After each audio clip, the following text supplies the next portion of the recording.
Good old Google searches still work, provided that you use the right keywords. But that's not the only nor the most effective way to find providers that match what you want.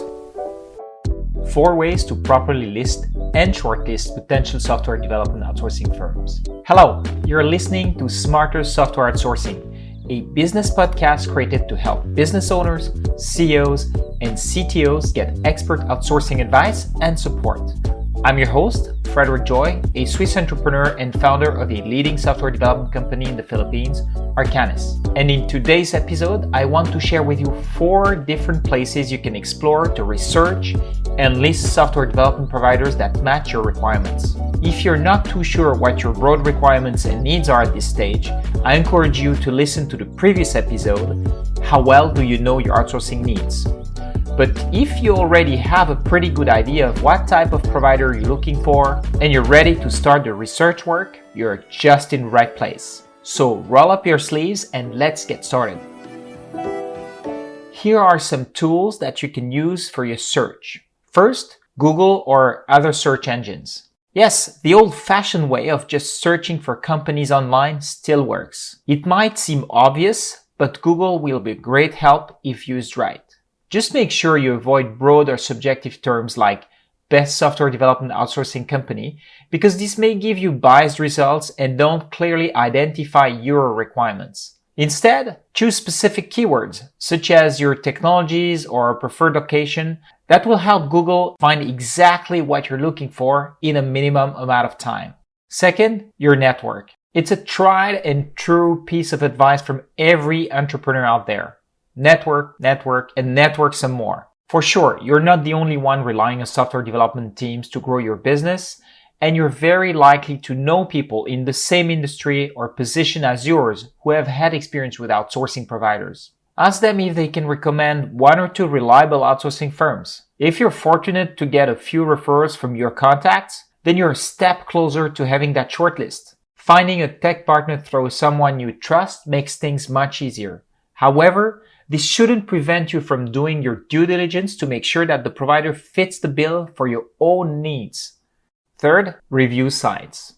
Directories and review sites are pretty similar nowadays. Directories used to simply publish listings of different businesses categorized by niche or size while providing minimum information about them. With the increasing need for transparency today, they have progressively evolved into review sites, with these platforms providing more details about a particular business, including size, expertise, activity, and more. But more importantly, they offer insights into how a particular company conducts its business through testimonials and reviews from its customers. Getting this information from a reliable review site for software development companies makes your search much easier and certainly beats just having a plain list of providers. Just like TripAdvisor in the travel industry, these review sites give you access to hundreds of unbiased reviews from other clients, adding a lot of transparency to the industry. That said, here are a few review sites that I can recommend you to check out. The first one is Clutch. Clutch is a data-driven research company. They're actively collecting verified reviews to assess hundreds of tech companies, including Arcanis. The way they work is pretty simple. We provide the contact details of our clients, who then get interviewed by Clutch, and the review gets published on their website. Second,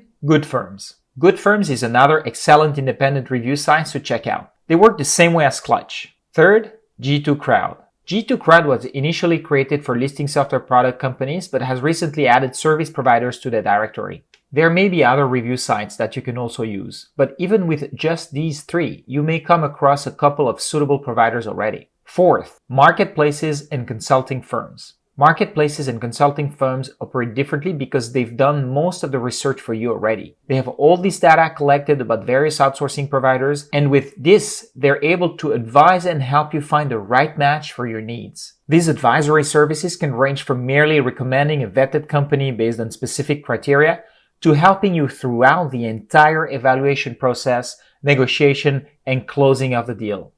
They may even further accompany you in the long term to make sure that the relationship goes well with your chosen provider. Some of these services can come for free, but in most cases, you would expect these firms to either receive commissions based on the revenue generated over time or charge other fees outright for more personalized services. If you think that having some third-party assistance in your outsourcing process would work for you, and considering the cost that could come with it, consulting firms like Accelerance or Outsource Accelerator can help. There is an entire episode dedicated to Outsource Accelerator if you're curious about it. And bonus tip, don't forget that if you have any doubts or concerns during your search, you can always ask your questions on Q&A websites like Quora. Not only are you bound to get some useful advice, you may also get some recommendations for outsourcing providers from those who contribute answers. But remember, at this stage, you're just listing companies based on a quick assessment of their capabilities and an overall sense of their online presence. And then comes the next step,